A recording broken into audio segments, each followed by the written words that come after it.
ازيكم يا شباب، عاملين ايه؟ انا ابراهيم حمدين ودي قناه حمدينوفيتش، واحنا النهارده جايين نتكلم عن اخر حلقه من سلسله حلقات كشف الحساب، واخر حلقه معانا النهارده هي برشلونه. فتعالوا كده نشوف هنقول ايه في الحلقه دي. زي ما تعودنا هنتكلم اول حاجه عن طريقه واسلوب الفرقه والمدرب. وطريقه هانز فليك هي اول حاجه بينزل بتشكيله 4 2 3 1، بيعتمد في التشكيله دي على 2 تمانيات بس فيهم واحد بنزعه دفاعيه شويه. وده تقريبا نفس الكلام اللي بيعمله ارن سلوت مع ليفربول، واتكلمنا عليه في اول حلقه لو فاكرين. طيب مين اللاعب اللي بيبقى بنزعه دفاعيه في خط وسط برشلونه؟ كان في اول الموسم برنال، بس لما برنال اتصاب مسك الحته دي كاسادو، واوقات بيلعبها جارسيا. طيب مين اللاعب التاني اللي بيبقى في خط الوسط؟ بدري بيبقى تاني لاعب في خط الوسط، قدامهم اولمو، على اليمين لامين، على الشمال رافينيا، ومهاجم صريح ليفاندوسكي. فليك طريقة لعبه بتعتمد على الضغط العالي، بيضغط عالي بغباء لما الكرة ما تبقاش معاه، وبيعتمد على الدفاع المتقدم. الدفاع المتقدم او دفاع برشلونة غالبا بيكون واقف على خط الوسط تقريبا، وفعلا اوقات كتير الضغط ده بيجيب نتيجة، وشفناه في ماتش جيرونا ان هو لامين يامال من خلال الضغط ده جاب جون مباشر على طول. طيب لما الكرة بقى بتبقى مع الفرقة، فليك بيعتمد ان هو بيفتح الاطراف ببالدي على الشمال ولامين يامال على اليمين، وبيعتمد بقى على الكثافه الهجوميه او الكثافه العدديه للمهاجمين في عمق الملعب من خلال ليفا ورافينيا واولمو وبدري. بيعتمد ان الاربعه دول يبقى هم اللي بيهاجموا دايما من العمق، ويبقى في كثافه عدديه في حته الهجوم دي او حته عمق الملعب لفرق المنافسين. وهو فعلا كنا اتكلمنا عن النقطه دي قبل كده ان هو بينجح فيها كويس جدا، وان اللعيبه متفاهمه جدا مع بعض وبيقدروا يتحركوا لبعض كويس جدا من غير كوره. والتحركات دي بتأدي ان بيتفتح ثغرات في دفاع الخصم، واللعيبه بتعرف تهاجم من الثغرات دي. واوقات كمان اللي بيفتح الخط ناحيه اليمين كوندي، وبيدخل معاهم يامال، فبيبقى في حوالي خمس لعيبه في المنطقه دي بيقدروا ان هم يتحركوا لبعض كويس جدا ويفتحوا ثغرات في دفاع الخصم ويهاجموا الناحيه دي. فمتهيألي برشلونه بالطريقه والاسلوب دول مع هانز فليك هو عامل اداء كويس جدا. الفرقه عامله نتائج كويسه بطريقه اللعب دي. اتمنى الفرقه تتطور اكتر واكتر في الموضوع ده. مركز الفرقه في الدوري ودوري الابطال. في الدوري الفرقه لعبت 9 ماتشات، كسبت 8 وخسرت ماتش واحد، عندها 24 نقطه في المركز الاول. في دوري الابطال بقى، في دوري الابطال لعبوا ماتشين، كسبوا ماتش وخسروا ماتش. كسبوا قصاد يانج بويز وخسروا قصاد موناكو، عندهم 3 نقط في المركز ال 16. طيب تالت حاجه بقى عايز اتكلم عليها هي نجوم الفرقه. نجوم الفرقه يا جماعه انا بصراحه مش عارف اقول لكم مين. هنبدا من ورا خالص، هنقول انياجو مارتينيز ولا كوبارسي ولا كوندي ولا كاسادو ولا بدري ولا اولمو ولا لامين يامال ولا ليفاندوسكي ولا رافينيا. ما دام احنا احترنا كده يبقى نجم الفرقه هو فليك، اللي اعاد مستوى برشلونه الجميل والممتع بالنتائج والاداءات. يعني برشلونه بقى بيقدم كره جميله قوي وممتعه قوي وكمان نتائج كويسه. برشلونه من اول الموسم لعب 11 ماتش ما بين الدوري والابطال، خسر ماتشين بس، كسب التسع ماتشات الباقيه. فهانزي فليك هو بالنسبه لي نجم الفرقه الاول. بس خلينا بس نختار لاعب في كل مركز، واللاعب اللي اختاره في مركز الدفاع هو كوندي. كوندي المدافع الصلب جدا دفاعيا في حته الظهير دي، واللي عامل ثنائيه جميله جدا ومتفاهمه جدا مع لامين يامال، عاملين جبهه كويسه جدا، بيقدروا يحركوا بعض كويس، يلعبوا مع بعض كويس جدا. فكوندي هجوميا ودفاعيا هو مقدم لحد دلوقتي ماتشات كويسه قوي. طيب في خط الوسط خلوني بقى اقول بعد اذنكم كاسادو. انا عارف ان في بدري، عارف ان في اولمو، بس بالنسبه لي انا كاسادو بصراحه يا جماعه الولد ده مبهر جدا جدا، وانا بحبه قوي قوي. انا اتفرجت عليه الموسم اللي فات في ماتشات مع تشافي، ما كانش كده خالص، كان لاعب ضعيف بدنيا مهزوز، ما كانش كده خالص. فانا منبهر بيه لان هو من اول الموسم وفي الفتره التحضيريه ما كانش افضل حاجه. انا شايفه بيتطور ماتش عن ماتش. كاسادو في الفتره التحضيريه اتطور عن الموسم اللي فات، وفي بدايه الدوري اتطور عن الفتره التحضيريه، وحاليا هو اتطور كتير جدا عن بدايه الدوري. فكاسادو يعني عايز اتكلم عليه ان هو بالنسبه لي نجم الفرقه في خط الوسط، وكمان بساطته جميله جدا، لاعب ممتع جدا للعين، لاعب بيكسر الخطوط ببساط كويسه جدا، عليه بساط كده تكسر الخطوط، هي حاجه حلويات. واللاعب اللي في خط الهجوم بقى معانا هو رافينيا. عارف ان لامين يامال عامل اداءات عظيمه جدا وهو عنده 17 سنه لسه، عارف ان ليفا عامل اداءات عظيمه جدا وهو عنده 37 سنه او 36 سنه، عارف ان اولمو لعب 4 ماتشات عمل فيهم ماتشات كويسه جدا. بس انا هقول رافينيا برضو. جماعه رافينيا الموسم اللي فات ما كانش افضل مواسمه خالص، كان موسم وحش جدا، كان معظم جماهير برشلونه بنطالب برحيله. التحول اللي حصل لرافينيا من الموسم اللي فات هو تحول مرعب جدا. شخصيته اكتسب شخصية كويسة جدا، اتطور الموسم ده على ايد هانز فليك تطور جميل جدا وكبير جدا جدا جدا. وانا بصراحة حسيت ان هو يستاهل ان احنا نتكلم عليه حتى لو على حساب ليفا ولامين واولمو. بس رافينيا بالنسبة لي الشخصية والتحول والتطور اللي عملهم الموسم ده كويسين جدا. طيب نيجي بقى بعد كده لهدافين الفرقه. هدافين الفرقه ليفاندوسكي طبعا ب 12 جون، 10 في الدوري و2 في الابطال. رافينيا ب6 جوان، لامين يامال ب5 تجوان. واحسن صناع لعب في الفرقه هي مشتركه ما بين لامين يامال ورافينيا، كل واحد صانع 5 تجوان. طيب نيجي بقى للتحدي اللي هيواجه فليك السنه دي. والتحدي بالنسبه لي لفليك السنه دي هو فكره هل انت هتقدر تكمل النتائج والاداءات دي مع برشلونه ولا لا. برشلونة كانت مشكلتها ال5 سنين او ال4 سنين اللي فاتوا ان هي بتبدأ كويس وبتكمل كويس، بس بيجي فترة معينة في الموسم الفرقة بتقع جدا، ووقوع الفرقة دي بيؤدي ان هي تخسر ماتشات كتيرة جدا بسكورات بتوقع الفرقة نفسيا بشكل كبير، زي طبعا الريمونتادات اللي حصلت السنين اللي فاتت. ماتشات الريال اللي اوقات كنا بنخسر فيها فجأة 4، وماتش السنة اللي فاتت اللي اتقلب علينا 3-2. ففكرة ان انت هل انت قادر ان انت تكمل بالفرقة دي فعلا لاخر الموسم بنفس الاداء بنفس المستوى بكل ده، فده بالنسبة لي تحدي كبير جدا لفليك. تاني حاجة هو ادارة دقايق لعيب اللمسية، لامين يامال، كوبارسي، بالدي، كاسادو، كل اللعيبة دي ما اعتقدش ان هم هيفضلوا على مدار الموسم كله هيلعبوا.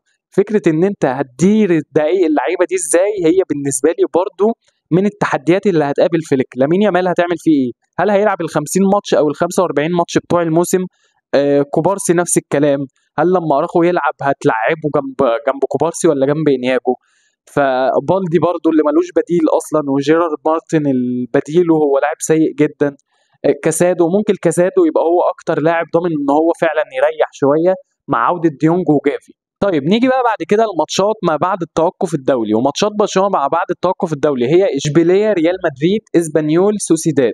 طيب ماتشاتها في دوري الابطال النجم الاحمر والبايرن. ماتشات هتبقى ضرب نار لبرشلونه. بالنسبه لي انا الماتشات دي فاصله لانها ماتشات نفسيه. فكره ان انت هتكون داخل افضل فرقه في اوروبا وبتلاعب البايرن والريال بمستواهم الحالي وبتخسر، دي بالنسبه لي هتبقى كارثه وضربه قاضيه لبرشلونه فعلا ونقطه تحول للموسم.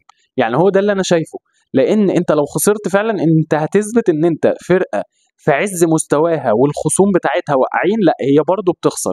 فبصراحه الماتشين دول بالذات هم ماتشين فاصلين في الموسم كله.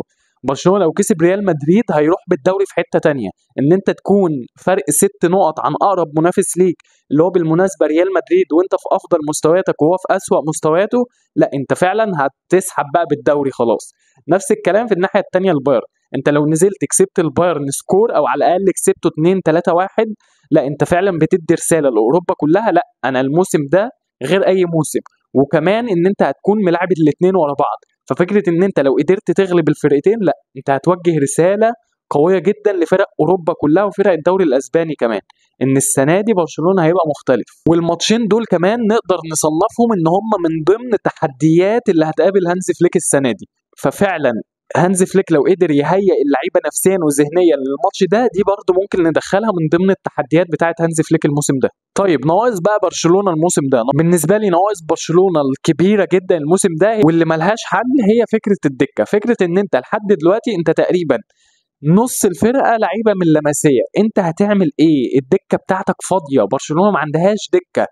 اتمنى ان لابورتا يبتدي يدعم فليك ويجيب صفقات في الشتاء، مع ان انا عارف ان بوضع الفرقه الحالي اللي انا بقوله ده مستحيل، بس لازم نبين ان احنا بنساند فعلا المدرب اللعيبه اللي بيلعب بيها حاليا والاداء اللي عامله ده، وهو ما عندوش دكه. هو الماتش الوحيد اللي حب يريح فيه اللعيبه الاساسيه عشان كانوا ارهقوا ونزل اللعيبه من على الدكه، لا انت الفرقه وقعت. الفرقه في جاب كبيره قوي ما بين اللعيبه الاساسيه واللعيبه البديله. دي مشكله كبيره جدا بالنسبه لي، ودي من نواقص برشلونه الكبيره جدا. طيب تاني حاجه عايز اتكلم عليها هي الجبهه الشمال، والجبهه الشمال دي هنتكلم فيها اكتر في نقط الضعف. بس فكره بالدي وفيران توريس دي وفاتي حتى، لا دي مشكله. تالت حاجه عايز اتكلم عليها فكره حارس المرمى. حارس المرمى احدى نواقص برشلونه الكبيره جدا، ممكن نقول اخر 6 سنين. يعني تير شتيجن اخر 6 سنين هو كارثه، باستثناء موسم في النص ممكن يكون عمله كويس. غير كده اتمنى ان تشيزني يعمل اضافه كويسه للفرقه ويشيل الفرقه شويه، لان برشلونه فعلا بقالها كتير جدا حراسه المرمى عندها من سيء الى اسوء. فاتمنى تشيزني يقدر يسد الثغره دي شويه. نيجي بقى لتاني حاجه، وهي مقارنه الفرقه اول 9 ماتشات السنه دي مع هانزي فليك باول 9 ماتشات السنه اللي فاتت مع تشافي. برشلونه مع هانزي فليك السنه دي لعبوا 9 ماتشات، كسبوا 8 خسروا 1، عندهم 24 نقطه قدروا ان هم يتصدروا بيهم جدول الدوري. طيب سجلوا 28 هدف، استقبلوا 9 اهداف.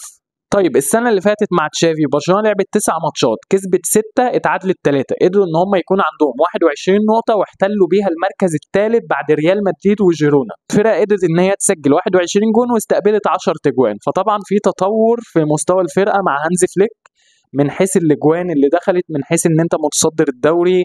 طيب نخش بقى على اخر حاجه في الحلقه، وهي نقاط القوه ونقاط الضعف لبرشلونه. نقط القوة طبعا ان انت يكون عندك لاعب زي لامين يامال، لاعب مهاري جدا، لاعب بيقدر يتصرف في المواقف الفردية، بيصنع لك حلول كويسة جدا. فكرة العرضية اللي بيطلع بيها لبره دي ويقوم رافعها في ال6 ياردة بتبقى محتاجة لمسة من اي لاعب وبتدخل، الفكرة دي عظيمة جدا.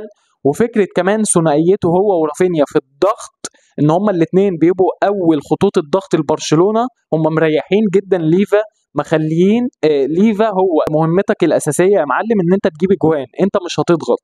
فليك مريح ليفا جدا في الحوار ده، ان اول خطوط الضغط في برشلونه هو لامين يامال ورافينيا. ففكره ان انت مريح ليفا من ادوار الضغط هي كويسه جدا، ومخليه مهمته الاساسيه والرئيسيه تسجيل الاجوان. وهانزي فليك نجح في ده وليفا نجح في ده. طيب اللاعب اللي بعد كده هو كاسادو. هقولها تاني وتالت وعاشر، كاسادو من نقط قوه برشلونه السنه دي، لاعب مبهر جدا، لاعب جميل جدا. هانزي فليك تقريبا راح للابورتا قال له انا عايز كيميتش، قال له ما معيش فلوس اجيب لك كيميتش، وقام داخل اللمسيه جاب له كاسادو، قال له امسك عملت لك كيميتش اهو من اللمسيه. ده حرفيا اللي حصل. كاسادو هو كيميتش بتاع البايرن مع هانزي فليك، هو ده بقى كاسادو في برشلونه هو كيميتش في البايرن، الاثنين مع هانزي فليك تقريبا نفس الادوار نفس الستايل نفس كل حاجه. فكاسادو من نقط قوه برشلونه الموسم ده. وطبعا داني اولمو ما لعبش الا 3 4 ماتشات بس في ال3 4 ماتشات انت قادر ان انت تلاحظ لمسته وتلاحظ فرق المستوى او فرق الجوده اللي بيقدمها هو من فيران توريس، لا طبعا فرق السما من الارض. وطبعا نسيت اقول ان كاسادو ثنائيته مع بدري هي ثنائيه ممتعه جدا للعين، الاثنين مع بعض كده في خط الوسط، لا انت شايف حاجه مريحه لعينك، يعني انت وانت بتتفرج انت مبسوط، انت مش متضايق. الاثنين لعيبه كورتهم حلوه قوي، بيقدروا يسيطروا على الكور حلوه قوي، تمريراتهم كويسه. فبرضه من نقط القوه ثنائيه كاسادو وبدري. طيب نقط الضعف بقى لبرشلونه، نقطه ضعف برشلونه برضه تظل فكره عدم وجود مركز 6 صريح في برشلونه. هتقول لي طبعا ان هانزي فليك خطته بتعتمد على 2 في خط الوسط وكل الكلام ده تمام، بس انت برضه فكره ان انت ما لعبتش فرقه كبيره لسه لحد دلوقتي، وفكره ان انت يكون عندك الاثنين لعيبه اللي في خط الوسط بدري وكاسادو، هما كاسادو ممكن يكون عنده حته دفاعيه شويه انما بدري لا.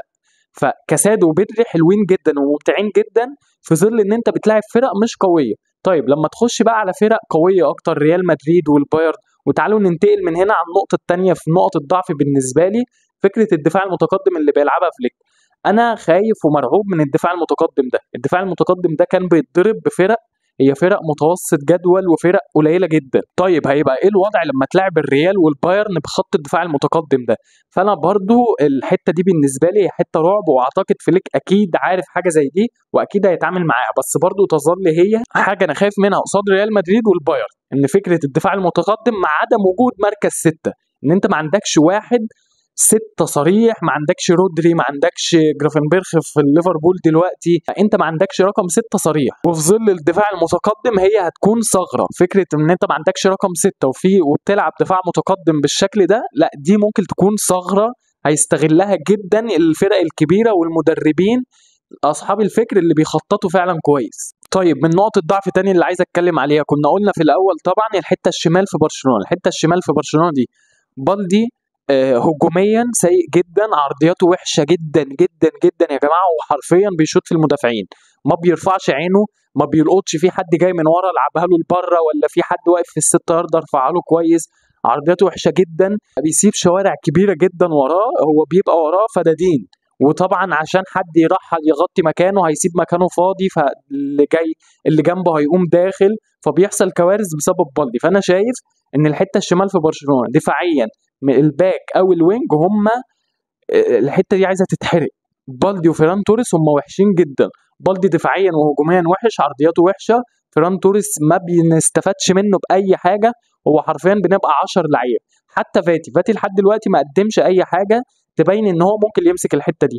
فانت في ظل اصابه اولمو، لو اتصاب لامين يامال، لو اتصاب رافينيا، الثلاثه اللي بيلعبوا مين هيلعب في الحته دي؟